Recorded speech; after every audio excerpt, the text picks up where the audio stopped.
The Irish picked up a huge commitment on Wednesday from Loghan Thomas, the four-star edge rusher out of Texas, and there might be more on the way soon. That's coming up next. You are Locked On Irish, your daily podcast on the Notre Dame Fighting Irish. Part of the Locked On Podcast Network, your team every day.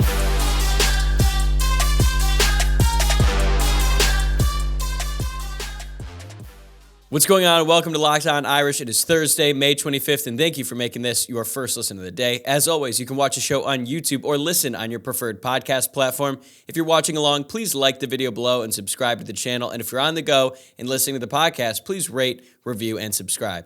I'm the host, Tyler Wojciak. I'm a Notre Dame alum and have been podcasting about the football team since 2020. I'm also a producer for college football talent at Fox Sports and previously covered college football at ESPN. In just a few moments, I'll be joined by recruiting insider Kevin Sinclair to discuss all things Notre Dame recruiting. The Irish had one player commit and another decommit in the same day yesterday, so Kevin provides the latest on that. Plus, he has a bunch of other great insights that I'm grateful he was able to share with us on the show. So you know what? Let's get right into it. Let's talk to Kevin. Okay, Kevin Sinclair, recruiting insider for Irish Illustrated and 24/7 Sports, is here to talk some Notre Dame recruiting. And Kevin, it's a great time to have you on because we got a lot of news today. Owen Wafle, the three-star edge rusher, is officially out of Notre Dame's 2024 recruiting class, and Loghan Thomas, the four-star edge rusher out of Texas, is in. They both play the same position, and we got both announcements on the same day. So do you think they're connected at all? What's going on there? No, I don't feel like they're connected. Sort of coincidence in terms of those sort of happening on the same day. I personally really like Owen Wafle. He's a really physically strong, powerful kid, and I'll be interested to see how he makes out on the college level. But that'll end up being elsewhere. But yeah, of course, Notre Dame landed Loghan Thomas out of Katy, Texas. And that was a really good pickup for the Irish for obvious reasons. Going into this cycle, being that they already had CJ Carr and Cam Williams in place, they've addressed quarterback there. Defensive end was really probably the most important position, going into the cycle. So adding a guy like Loghan Thomas, who we first heard about at the All-American Combine, really was a big win. So at that All-American Combine, basically they bring in lots of underclassmen at the All-American Bowl, and they, go through a combine. A lot of top names go there, and Thomas won the combine MVP, like the Alpha Dog Award. He had incredible testing, like a 4.7 40, and I think he had like a 36-inch vertical jump. His athletic measurements were outstanding, and then this season he had 10 sacks, did really well. I talked to his coach just this week. The team that he came from, the defensive line he came from, last year they had David Hicks, a 5-star defensive tackle who went to Texas A&M. Another Texas A&M commit, and then another one of his teammates is a defensive lineman who went to Memphis, and then you have Loghan Thomas. So that was their D-line this past season. So he comes from, a program with, it turns out, Power 5 players every year. He's very, very well coached down there. They play against excellent competition. He has, borderline, like in terms of speed, as far as speed and quickness goes in defensive ends, he's sort of in that like borderline elite category in terms of his quickness. So his ability to develop a really good speed rush off the edge and all the other pass rush moves and all of that, just based on his pure speed and athleticism, is substantial. He could be a really good one. Not only that, Notre Dame had to beat out some big-time programs, including Georgia and Oklahoma, to secure his commitment. How was the coaching staff able to get this one over the line? Yeah, first off, one thing that's important to know with him is he's actually, although he lives in Texas and Katy, which is around Houston, is that's a really difficult area traditionally for Notre Dame to recruit. Houston, he's actually originally from Akron, Ohio. So of course you've got Marcus Freeman, Mike Mickens, and others with connections to Ohio. I don't know if that played a huge factor, but he's certainly familiar with the Midwest, and so is his family. On top of that, he's very serious about his faith. He's a very, very good student. He's kind of, if you were to speak with him on the phone, you go, I get it. Now I see why this kid's going to Notre Dame. He's sort of your, pretty textbook Notre Dame kind of kid. And he's quieter, very, very intelligent, not really into the flash or a lot of excitement and things to do with the recruiting process. He's thinking about academics, real bright kid, real good head on his shoulders. And so he's a good fit that way. And I think it all just ended up making sense. Notre Dame did a great job of recruiting him, getting him on campus, and that included a visit just here over the weekend. I had heard someone had phoned me on the weekend and told me that it was going so well that he extended the visit for about an extra day compared to what the visit was supposed to be initially. That the visit was going very, very well with him and his mom. So I think they just hit a home run there. They got him on campus, did really well, closed the deal.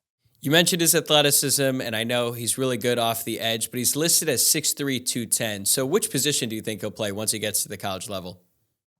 Yeah, so I 6'3". I heard when I spoke with his coach just a few days ago. I had a story at Irish Illustrated yesterday, or 2 days ago, I guess it was, on that. His coach said he's more around 220 right now. He said he's been just growing and growing and growing ever since he first, started coaching him in the program. So, we'll see if he gets, any taller, but 6'3", 220, certainly not in that 6'4", 6'5" range. That 1 inch seems to make a big difference for whatever it is. But he has very, very long arms, long levers, really good length. I think we need to sort of combine that with his quickness, his coaching, his length. It's not a situation where he's going to be really challenged physically in terms of, not having the size. I think he's going to be okay that way. Maybe a little bit on the smaller end at the defensive end position. But again, he's really long, big frame. I don't think there's a whole lot to worry about there with his size. So you see him more as like a Viper probably then? Yeah, definitely a Viper. So when he came into the program, his coach said he was, at the youth and like JV level, he was a quarterback and a safety / outside linebacker. And then they sort of moved him down to outside linebacker. And as he just sort of gained size and showed, just sort of a natural affinity toward pass rushing, they put him in that. He basically plays Notre Dame's Viper position in his high school program. So that's the position he plays now. Clearly he's excelled in that. To play, I talked about his teammates he has, all like Power 5 guys, Division I guys. And he's still got 10 sacks when having to, share the attack with those types of guys like David Hicks. I mean, that's a productive guy, especially at that level in Texas there. Yeah, it's always good when you see guys playing against quality competition in states like Texas, California, and things like that. But looking at defensive recruiting as a whole, Notre Dame has had a pretty good run of commits as of late, despite the decommitment from Owen Wafel. But guys like Teddy Rizak, Bodie Cajon, and Kennedy Urlacher aren't nearly as highly touted as Thomas is. He is the number 176 player nationally in the class of 2024, according to the 24/7 Sports Composite. And of Notre Dame's 8 commits on defense, he's the only one ranked in the top 300 at this point in time. So I know how some fans have interpreted that, but what do you make of that? Well, the defensive side of the ball, I mean, look, I feel like, first off, the coaching staff has more film and information than any of us that are going to be, analyzing it from the outside. So we don't know as much as they do, but keep in mind, these coaches that are going out and taking these players, this is their livelihood. These decisions they're making are important to them. And I feel like they're rolling the dice a little bit on guys like Kennedy Urlacher and Teddy Rizak, as they, haven't, produced big time at their positions in the college level or at the prep level, but they in terms of their testing, their size, their length, and how they project, Notre Dame feels good enough about taking them despite them not being real high profile recruits. So it's a wait and see situation whenever you see what a lot of people call projects. How they'll pan out. Is it going to be an Ade Ogundeji type situation, or is it going to be an Alex Ahrensberger type situation? You just don't know. A guy like Jason Onye was in that category. We didn't really know what to make of it. We know if he'd be a defensive end or defensive tackle, and now we see in the spring game, he's really starting to turn it on now. He's probably going to be a really heavy rotational guy this season, an important guy. So, it takes a few years to see. So we'll see what happens there. There's a couple guys, though, in the class where I don't like to argue rankings and say, all these guys are underranked, they're committed to Notre Dame. That's not really what I'm trying to do here. But there's 2 players who are ranked outside of that top 300 who, personally, I really, really like. And that starts with like Leonard Moore, cornerback of Texas there. He's 6'2", 180 pounds, very good speed, and he's a brilliant kid. I wouldn't surprise me if he turned out to be the next sort of like Cam Hart type cornerback at Notre Dame. And then another guy's Cole Mullins, 6'4", 240 pounds. Usually when they're listed that way, they usually turn out to be, 6'3", 230. that wasn't the case when he visited Notre Dame. He was 6'4.5", 240 pounds, and he's one of those guys where if you look past his highlights and you actually watch a bunch of his full-length game films, you would get a different perspective where you notice he makes so much more of an impact than you realize. He's got the size. He's a great linebacker, but he's an even better defensive end. And I think with his size, he could play on the weak side or strong side. Plays at the highest division in Georgia, the best competition. And he is so impactful. I'm telling you, if you watch, the course of 4 quarters, he just frustrates and overwhelms tackles with size and talent, makes plays all over the field, gets after the quarterback. So Cole Mullins, Leonard Moore, I know they're not in that top 300 there, but those are substantial gets for Notre Dame, in my opinion.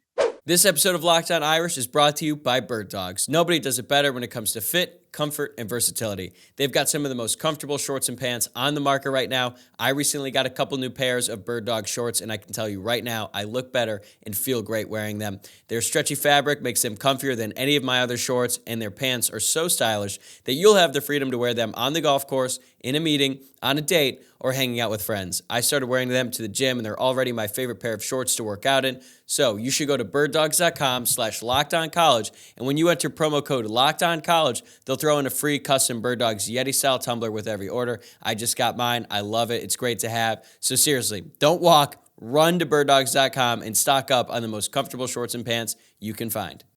And even though Notre Dame has invested in some projects, so to speak, they're still in the running for 2 5-star defensive line prospects in Elijah Rushing and Justin Scott. If the Irish were to land one of those guys, I think that would drastically change the way fans look at this entire recruiting class, let alone both. So what's the latest on their recruitments right now? So, Rushing was a guy where, first off, I've been surprised to see that Notre Dame has done as well as they have. I thought it would have been, Me probably too. a little bit more. Yeah, I feel the same way. Right. Right from the get-go, his dad's a Florida alum, and one of his other family members went to Florida. I was assuming he's probably going to have Florida, but that wasn't the case. And you look at his, a lot of these 5-star recruits, they get the type of offer list they get. The top schools usually end up being some concoction of Ohio State, Georgia, maybe USC. And that's not really the case for him. He's got schools like, Arizona in his top group, Notre Dame in there as well, Oregon, Tennessee.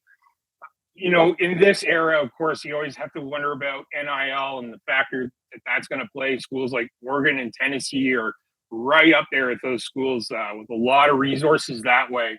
So you have to wonder about that. However, it was about a year ago, Elijah Rushing visited Notre Dame. I knew he was a big-time recruit, and I got on the phone with him and spoke with him for a while. And he's, just kind of like what I was saying about Loghan Thomas. He's one of those kids where you speak with him, and right away it's like, oh, okay, this is a Notre Dame kind of kid. He's very bright, mature.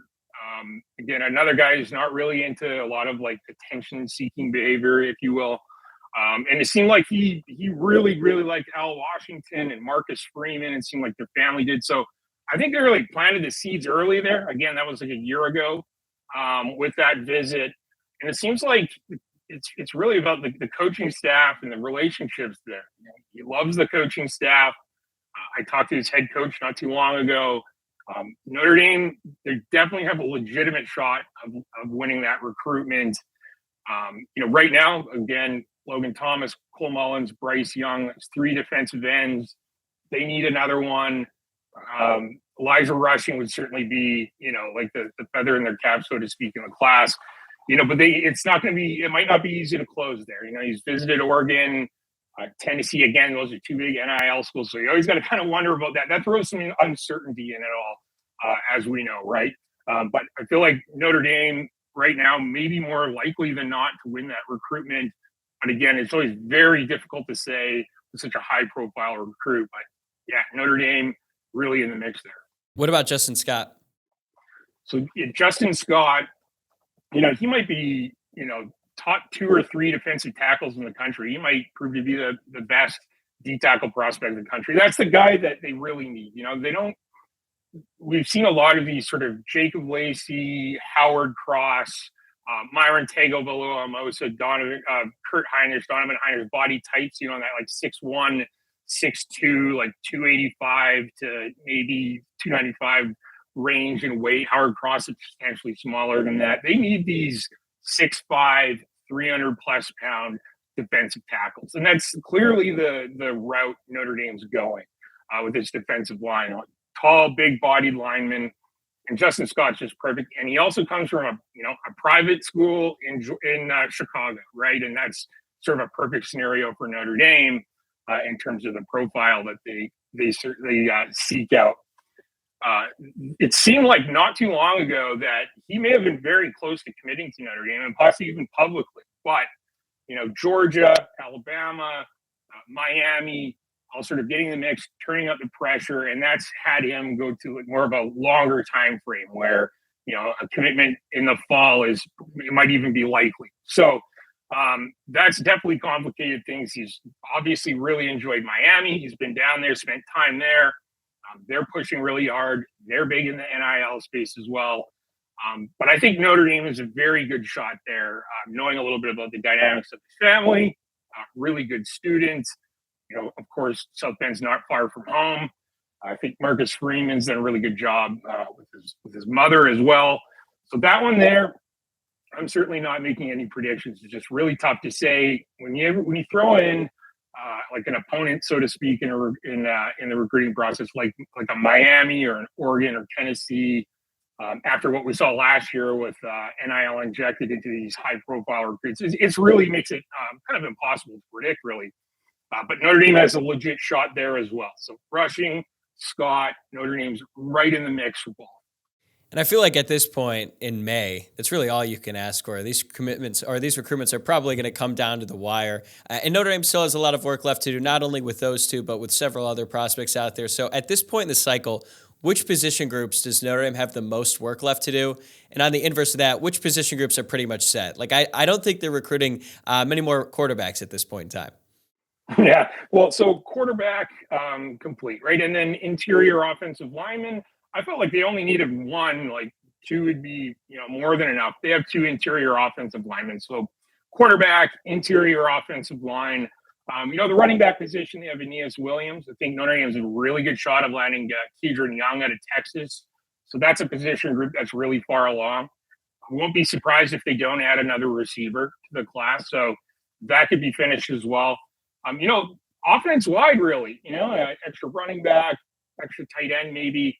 But where I think the most work needs to be done is at the offensive tackle position and then at safety.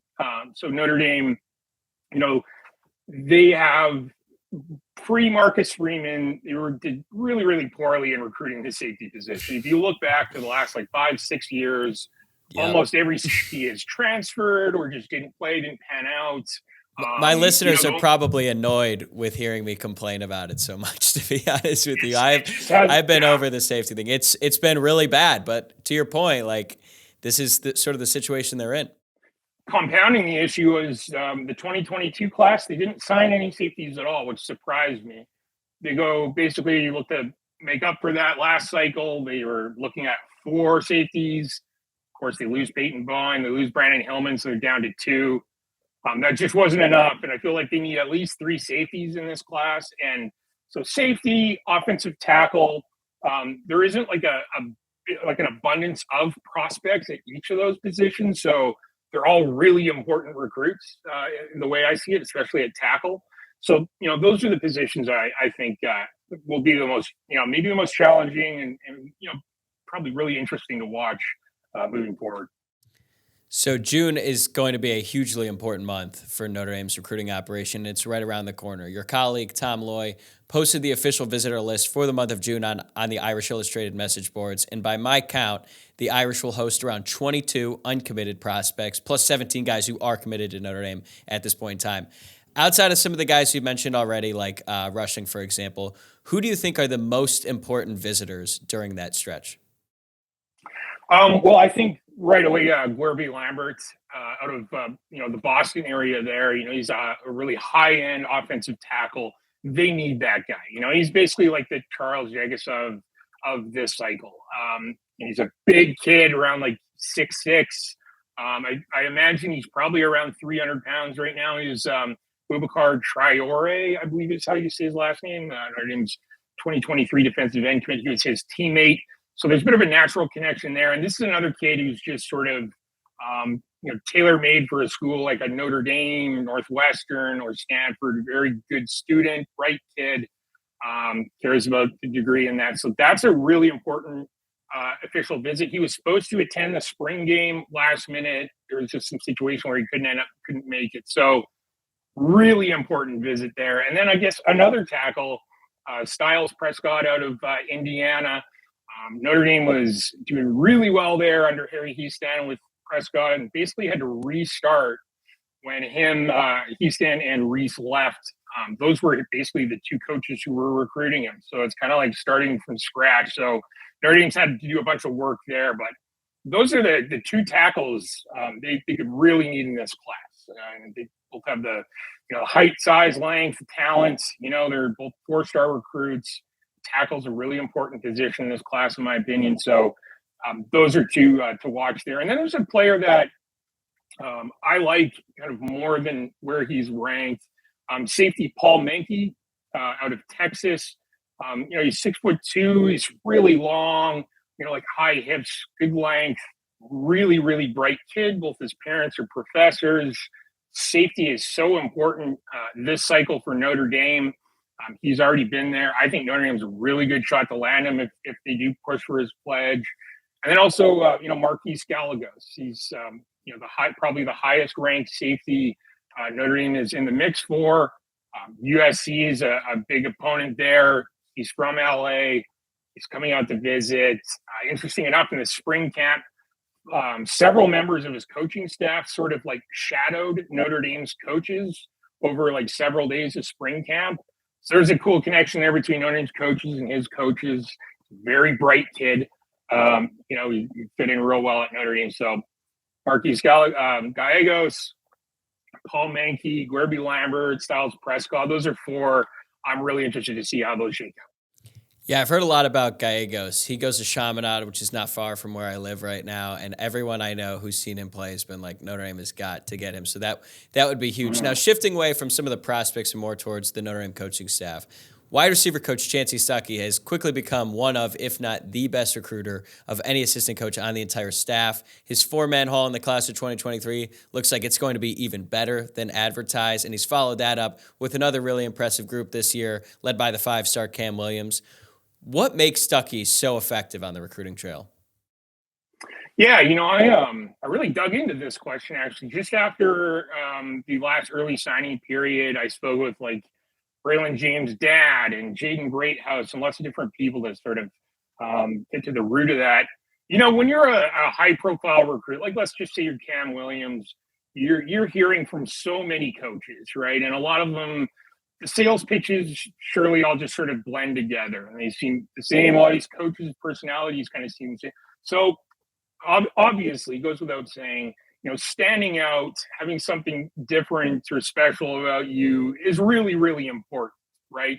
So when a recruit has talked to 20 coaches in a week and he looks back at all those conversations he had, that one guy who stands out, or there's few who stand out, that's really important. And Chancey Stuckey he seems to have that kind of personality and that level of charisma where he stands out. He's different. He's a special guy, right? And that's how everyone describes him. He's a unique guy. I mean, on top of that, it certainly doesn't hurt that he played, when you talk about his resume, he played receiver at Clemson and he played in the NFL and had some success there. And then he had some other interesting life experiences where he ended up moving out to LA and working toward maybe being an actor. And he's an interesting guy, right? And when I talked to the parents of a recruit who signed with Notre Dame in the last class, okay, and this was after they'd spent the weekend at Notre Dame. I think it was an official visit, and I asked the parents what they had done, and they said they went out for this dinner with some recruits and pretty much the whole coaching staff, and I asked them about that and what stood out to you, and it was Chancey Stuckey. Their son isn't a receiver at all, doesn't play that position, but it was Chancey Stuckey who stood out to the most, and they told me about all these stories that they told him about. So like I said, it's important to stand out and like have something different about your approach or your pitch. And he just has that, very clearly. Yeah, it's clear, and I just hope Notre Dame can keep him around as long as possible because I think after this year he's going to be getting a lot of interest from other teams, not just in college, but at the NFL level as well. Notre Dame also added several new assistants to the staff this offseason, including Joe Rudolph, the offensive line coach, Gino Guidugli, the quarterback's coach, plus Marty Biaggi on special teams, and the promotion of Jared Parker to offensive coordinator. I know they've only been around for a few months, with the exception of Parker, obviously, but what kind of impressions have they made so far with the recruits? Well, you're right. With them not being, on staff for very long, it's hard to tell with a short period of time. But the one thing that stands out right away is, Gino Guidugli, really good recruiter there. A guy who just, recruits just really take to him. A lot of times when I ask recruits about Gino, they right away they sort of laugh. There's something funny he said to them, or he's a charismatic guy. He seems to have a good sense of humor, I guess. A lot of recruits sort of bring that up. I know that, for example, Cam Williams, when I talked to him not too long ago, he said long before he committed to Notre Dame, Gino was recruiting him from his previous, coaching post, and that he really liked him a lot. Heard that from a few different recruits. I happen to know, it's just a coincidence. I happen to know someone, I've known them for years, who played in the Arena League, and Gino was their teammate in Green Bay, actually. And he kind of told me right when Gino was hired, he said, "Oh man, he was on my arena team in Green Bay there, and he's life of the party kind of guy, so much fun. He's going to be a great recruiter." So, I talked to really high profile 2025 quarterback Deuce Knight about Gino a few times. Just loved him. He got to be on the field and watch a spring practice. Loved how he coached. So I think he's going to be a great recruiter for Notre Dame, not just quarterbacks, but any recruitment he might get involved in, sort of regionally or however they sort of apply him. So I think that was a good hire there and a good recruiter. All right, last question before I let you go here. From what you've gathered, how has Marcus Freeman's involvement in sort of the day-to-day recruiting evolved now that he's in year 2 as the head coach? Like, is he still the lead recruiter for every prospect, or has he had to change his strategy to keep up with all of the other demands that come with being the head guy? No, I don't think a whole lot has really changed. I think, he hit the ground running as a defensive coordinator. So as soon as he got to Notre Dame, he's recruiting every single defensive prospect. And we saw how well he did in that class, his first class, just loaded, right? With, I think he had 6 or 7 high school All-Americans in that one defensive class. And then that just carried over once he became head coach. We saw how that impacted recruiting the quarterback position, certainly in recruiting receivers. Like, for example, he had a big hand in signing Jaden Greathouse. And so, he made a big impact that way. I don't feel like it's really changed at all, but I feel like if there's anything that's maybe altering a little bit is just he's understanding maybe the perks of Notre Dame and what's so special about Notre Dame more and more as he's been there. Like, he feels like a guy who's really bought into and loves Notre Dame. And he feels like, although it's difficult, the pros of a Notre Dame degree and what you get out of it is way more important within the recruiting process in terms of a perk that he can sell, and the way he sells it to parents and recruits seems to stick with them, So I think he's just gotten more and more committed to that job and to embracing Notre Dame, I guess you would say. And he's more and more passionate about Notre Dame and what that degree can do for you. And he seems to be doing a really good job in selling that.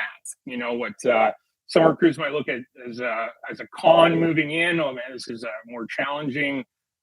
He does a good job of making them feel a lot better about that, and more encouraged to maybe do that kind of work and consider Notre Dame a little bit more closely. So not a whole lot of change there, just in him embracing Notre Dame more and more, it seems. Yep, that's not surprising based on everything we've seen and heard from Marcus Freeman up to this point. But be sure to check out Kevin's work on Irish Illustrated. Plus, you can follow him on Twitter at Kevin Sinclair _. He's one of the best in the industry. And Kevin, I'm so glad we're able to do this because this has been great. So thanks a lot, man. And I'll talk to you soon. Yeah, thanks very much, man. Thanks for having me on. Have yourself a good day. All right, that's a wrap for this episode of Locked On Irish. Thanks again to Kevin, and thank you for making this your first listen of the day. Remember to subscribe to the show and give us a follow across all of our social media channels, and I will see you guys tomorrow.